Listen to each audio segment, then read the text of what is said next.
¿Qué tal, amigos? ¿Cómo están? Nuevamente aquí en SBC, hoy con otro invitado en esto que hemos llamado Historias de Vida, el podcast con el profesor Emil Segundo.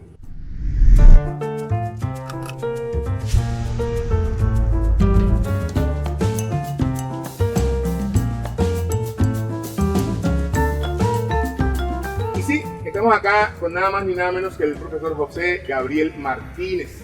Es un docente que ya tiene también en esto de la paideia más de 3 décadas, por así decirlo. Y le vamos a saludar con esa sonrisa que siempre le caracteriza a él, diciéndole que le envíe a todos una bienvenida a este podcast. ¿Cómo está, profe? Oh, muy bien, Emil. Sí, encantado de que tengamos esta oportunidad de manifestar todas estas experiencias que se nos han dado en el transcurso de mi carrera como docente y donde he tenido la oportunidad de compartir con personas maravillosas. Chévere, profe. Profe, usted es maestro, es docente. ¿Cuál de las dos cosas es? ¿Cómo se considera usted? Soy docente. ¿Qué diferencia hay entre ser docente y ser maestro? Maestro solo hay uno. En esto de la docencia, de ser profesor, ¿ha estado ya en cuántos colegios de Montería? He estado en 3 colegios, Emil. Me inicié en el año 88 en el colegio nocturno Antonio Nariño. Era un colegio donde muchos en Montería le llamaban el aeropuerto, pero tenía su razón de ser, porque ahí llegaban todos los alumnos que expulsaban de los otros colegios. Los estudiantes que tenían bajo rendimiento en los otros colegios, allá iban a parar. Pero una de las filosofías del colegio, en las cuales el profesor Porfirio Aguirre, que era el coordinador, de una le señalaba a los alumnos, delante del padre de familia cuando los estaba matriculando, les decía: mire, mijo, esta es su última oportunidad, aprovéchela, porque si usted pierde esta oportunidad, ni en la cárcel nacional te van a aceptar. Y eso le llegaba al pelado. Y vea, tuvimos unos excelentes alumnos. Yo recuerdo de muchos estudiantes que tuve que a cabo de poco tiempo se convirtieron en todos unos profesionales. Te voy a contar una anécdota de uno de esos alumnos. Tuve un alumno que venía expulsado del Liceo Montería y llegó allá al colegio y terminó su bachillerato. Muy buen alumno. Tenía sus problemas de disciplina y ese joven se fue a estudiar ingeniería de petróleo a la UIS. Se nos perdió de vista. Duramos mucho tiempo sin saber de él. Un día yo venía de montar bicicleta por allá por la calle 29 con circunvalar, por el rompoy de la 29, y de pronto siento que atrás venía un carro de mí, pitándome, y ya se me hizo extraña la cosa de que esa pitadera ahí detrás de mí. Y cuando llegamos ahí al semáforo de la 24 con circunvalar, el semáforo estaba en rojo. Me tocó parar en mi bicicleta y el carro siguió parando. Entonces cuando ya hubo un momento que ya como que se me estaba saliendo la piedra ya, me perdona la expresión, y yo le dije: pasa por arriba. Y cuando él cambió el semáforo, el carro arrancó y ¡pum!, se me atravesó adelante. Dije: ya me envainé. Y era ese alumno se bajó del carro y con el mayor agrado, con la mayor satisfacción, me abrazó, me saludó y me dijo que era ingeniero de petróleo y iba con su esposa, que también había estudiado ingeniería de petróleo, y ambos se graduaron con honores y ambos quedaron trabajando con Ecopetrol. O sea que le sirvió llegar al aeropuerto y se concientizó como alumno. Este colegio estaba cerca de la iglesia. 38 y 39 y 40 con 6. Detrás de la iglesia de Nariño. Después de Sucre, después del colegio Antonio Nariño. Después del colegio Antonio Nariño, bueno, ahí sí ya concursé y habían 8 plazas para ciencias naturales y afortunadamente quedé en el segundo puesto y enseguida me nombraron. Era el secretario de Educación, era el profesor Horacio Garnica. y me nombraron enseguida y llegué al Colegio Santa María del barrio Santa Fe. También conté con un colectivo de compañeros muy buenos y gente muy agradable. Todos los alumnos de ahí del barrio, y también salieron muchos alumnos muy buenos y gente profesionales que hoy en día se los encuentra uno y son muy agradables. Se me quedó algo ahí del Colegio Antonio Nariño. Mira, Emil, tuve un alumno de apellido Arroyo que cuando terminó su bachillerato, yo le pregunté, ¿qué vas a estudiar? Cosa que me ha sucedido 2 veces. 2 veces me ha sucedido lo mismo. Uno con ese alumno de Antonio Nariño, y él me dijo, yo voy a estudiar química. Y yo pregunté, ¿por qué? Dije, porque yo quiero ser como mi profesor de química. Y hoy en día él estudió química en la Universidad del Atlántico. Y se casó con una niña que estudiaba con él. Y aquí en Montería tiene un almacén que se llama Químicos AAA. Oh, valga la cuña. Eso, porque él se llama Aníbal Arroyo y la niña se llama Ángela. Entonces por eso se llama Químicos AAA. Oye, en algún momento las personas que terminaban química, biología, en este escenario se pretendía, pues, el pensamiento, el imaginario que había era que iban a ser profesores, ¿verdad? Porque es que antes en la Universidad de Córdoba era a nivel de licenciatura. Ok. Entonces salíamos como licenciados en biología y química. Y entonces ya cogíamos era la docencia porque se encaminaba hacia allá. Profe, bueno, ya pasamos de esa experiencia. Santa Fe, ¿cómo era Santa Fe o eso? La comunidad de Santa Fe en esos inicios era una comunidad bastante difícil. Pero el colegio fue cambiando y fue contribuyendo a que esa comunidad cambiara. Y hoy en día vemos que en el barrio Santa Fe ya se piensa de otra manera. La cultura del barrio Santa Fe ha cambiado mucho. Hay personas muy importantes, muy constantes, gente muy buena, gente servicial, gente seria que habita en el barrio Santa Fe. No es como en sus inicios donde se hablaba muy mal del barrio Santa Fe. Claro. Ya ha cambiado muchísimo. Y Antonio Nariño, Santa María de Santa Fe, y después fue a otro colegio. Rancho Grande. Y Rancho Grande, la institución educativa Rancho Grande. Casualmente, ayer 10 de febrero, cumplí 21 años que llegué a la institución educativa. Me gusta una vida, Rancho Grande. Sí, llegué trasladado del barrio de Santa Fe, del Colegio Santa María, en compañía de la señora Dolores Benítez. Licenciada en Sociales. Licenciada en Sociales y especialista en Artística. Llegamos los dos trasladados allá del Colegio Santa María y ha sido una experiencia increíble. He contado con unos, más que unos compañeros, se han convertido como en unos hermanos de uno. Gente muy buena. Entonces, o sea que usted llegó a Rancho Grande en este siglo. Llegué en el 2002. En este siglo. El 10 de febrero. O sea que usted, la experiencia pedagógica que ha tenido como profesor, como maestro, como docente, es entre 2 siglos. ¿Qué diferencia ha habido, profe, entre aquel siglo y este siglo? Bueno, indiscutiblemente la tecnología partió en 2 la educación. Partió en 2 la educación y ha sido muy cambiante. Este siglo ha sido muy cambiante. La tecnología juega el papel 1A en todos los aspectos de la educación hoy en día.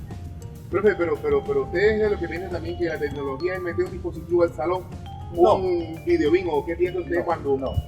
Mira lo que nos enseñó la pandemia. La pandemia nos enseñó que a pesar de que tú tengas el mejor computador a tu disposición, ese mejor computador no va a reemplazar a un maestro en el aula de clase.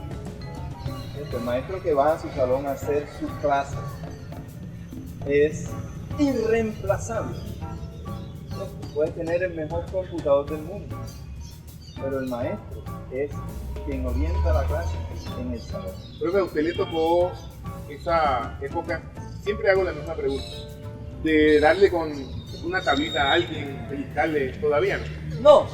No, porque no ha sido mi forma. Y que yo recuerde, creo que nunca he sacado a un alumno de clase. Nunca he sacado a un alumno de clase. Y yo llego a mi salón a hacer clase. No, hay alumnos de todo tipo, en todo salón. Pero entonces ahí es donde juega el papel del docente. Profe, yo creo que usted es un maestro. Porque un maestro que sabe que no ha sacado en su trabajo a un estudiante del salón. Y hemos tenido estudiantes inquietos, fogones, de toda clase de estudiantes. Pero ahí es donde juega el papel del docente.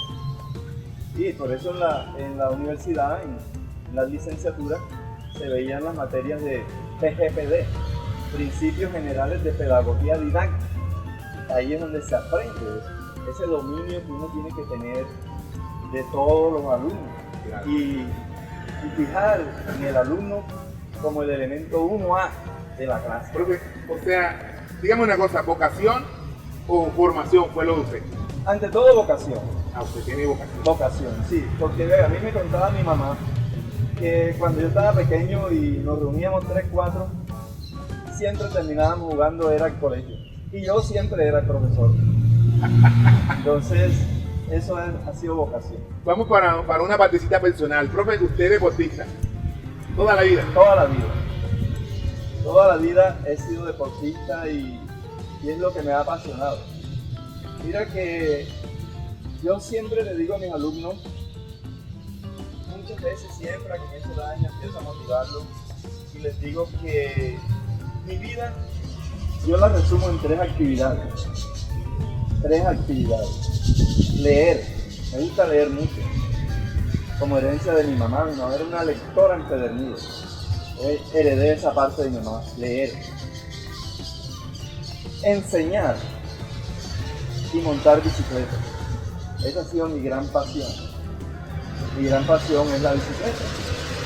Y empecé a montar bicicleta desde la edad de los 12 años. Oiga, y diría uno que una capital como es el departamento de Córdoba, donde el ciclismo no es como la atracción, y usted, conozco que su familia, muchos son ciclistas, es más, un sobrino suyo alcanzó a estar...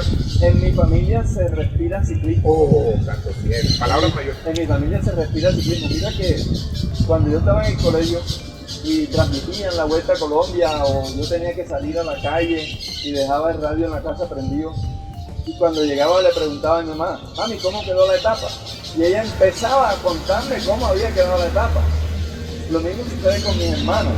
Mis hermanas están pendientes, ¿no? Que ahí hay una carrera en tal parte, enseguida buscando la carrera, y comentamos en mi casa todos. Mi papá muchas veces dejaba de comprar algo para comprarnos un repuesto para la bicicleta. Y ese era nuestro primer patrocinador. Él dejaba de comprar algo quizás de importancia y nos compraba un repuesto que necesitaba. Profe, una experiencia que usted vivió que fue un accidente. Sí. El accidente, cuéntenos eso. O sea, a pesar de haber sufrido ese accidente, le voy a preguntar esto. Si le dijeran, vuelven nuevamente, profe, a hacer el ciclismo, si le dan la posibilidad de nacer nuevamente, y lo escoge a pesar de lo que sufrió. Ahora sí, que el profe nos cuente eso que le ocurrió con el accidente. Mira, en el año 92, pues estábamos en un estado físico muy bueno, un estado físico buenísimo, y aquí en Córdoba íbamos a la gran mayoría de las carreras. Nosotros íbamos y participábamos en Cartagena, Barranquilla, Santa Marta, Medellín. Íbamos a muchas carreras que se daban aquí en Colombia y teníamos un buen equipo, un equipazo de gente buena. Teníamos el apoyo de varias personas aquí en Montería que nos colaboraban y nos llevaban esas carreras. Y había una clásica del Bajo Cauca antioqueño. Esa etapa terminaba en Montelíbano. Yo conocía la llegada y un compañero de equipo que era el líder estaba disputando la carrera con unos de Caucasia. Cuando íbamos llegando, él me decía que se le estaba pelando la cadena. Yo le dije, no te preocupes que yo voy por esos puntos. Cuando íbamos ya llegando, cuando me lancé para el embalaje, había unos resaltos ahí en la vía. Cuando ya yo los voy sobrepasando a ellos, se dio la caída. Ellos cayeron allá primero, pero no tuve por dónde salir.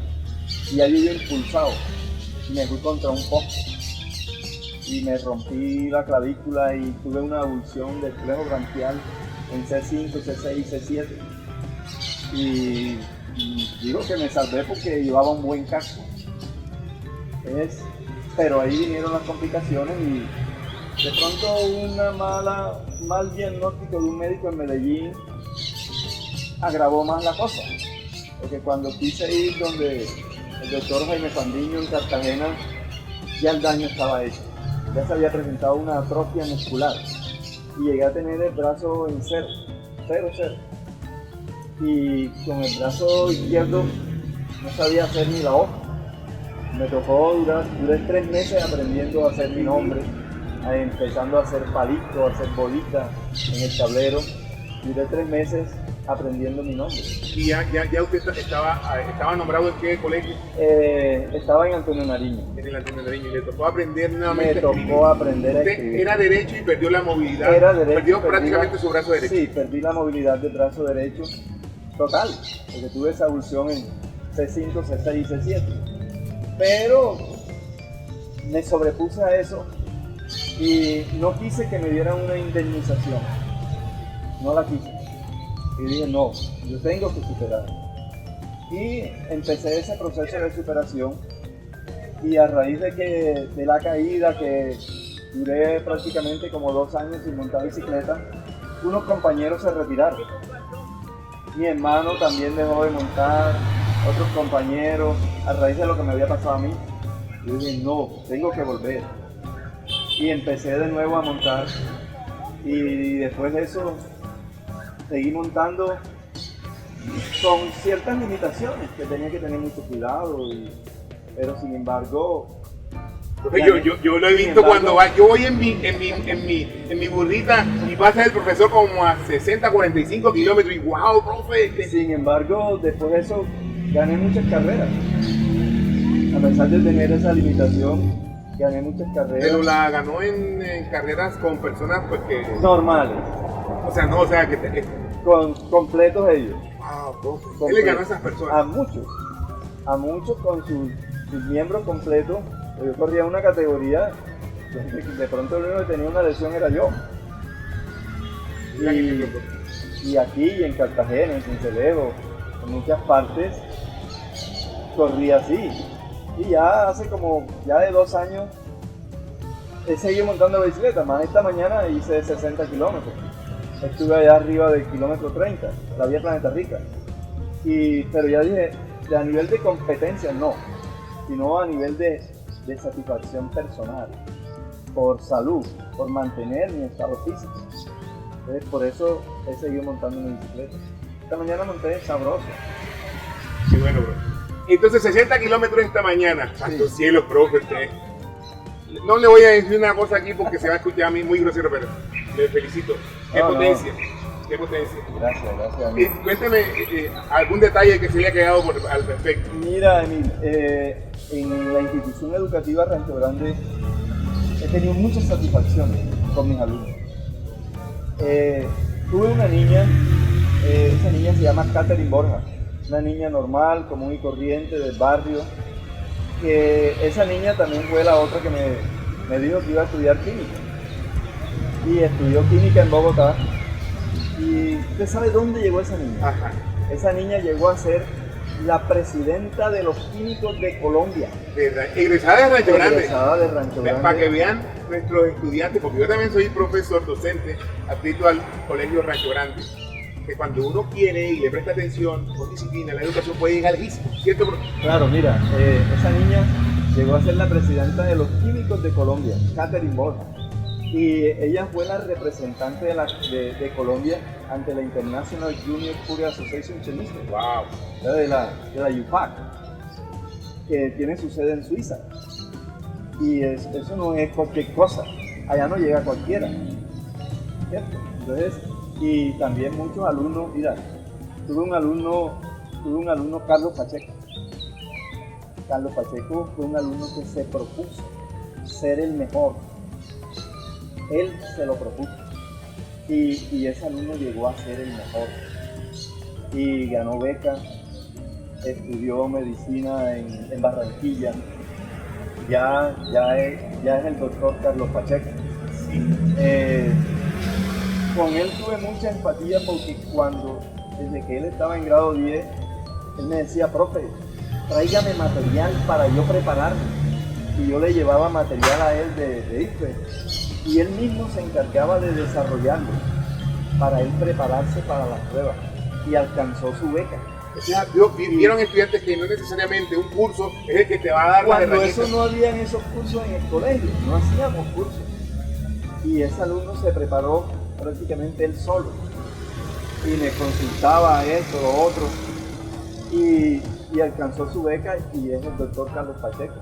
Y él, pues, conmigo tuvo mucha empatía y él decía que yo era como su segundo padre. Y el día del grado y todo fue muy especial. Y sí, él me manifiesta él que siempre que él alcanza un logro, por muy pequeño que sea, de la primera persona que se acuerda es de mí. Esas son cosas cosas que cada día me hacen ser orgulloso de ser docente. Profe, mire que por ahí yo en algún momento de esas situaciones existenciales que a uno le da porque uno no está tampoco viviendo la vida fantástica, decía, hombre, qué feo de repente uno no poder cambiar el mundo desde la docencia, desde las aulas. Y un amigo me dijo, no, Emil, alguien le escuché decir que no intentes cambiar el mundo, cambia munditos.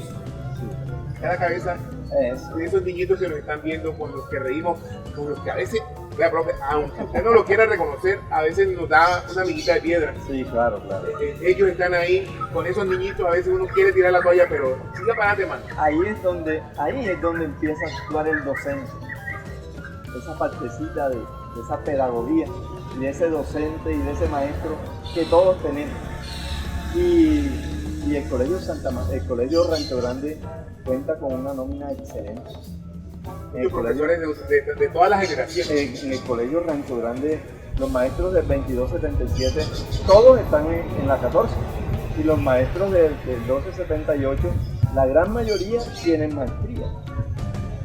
Y pues ahora con la llegada del profesor Rafael, el colegio está teniendo otro cuerpo, porque el profesor Rafael tiene muchas ideas. Claro.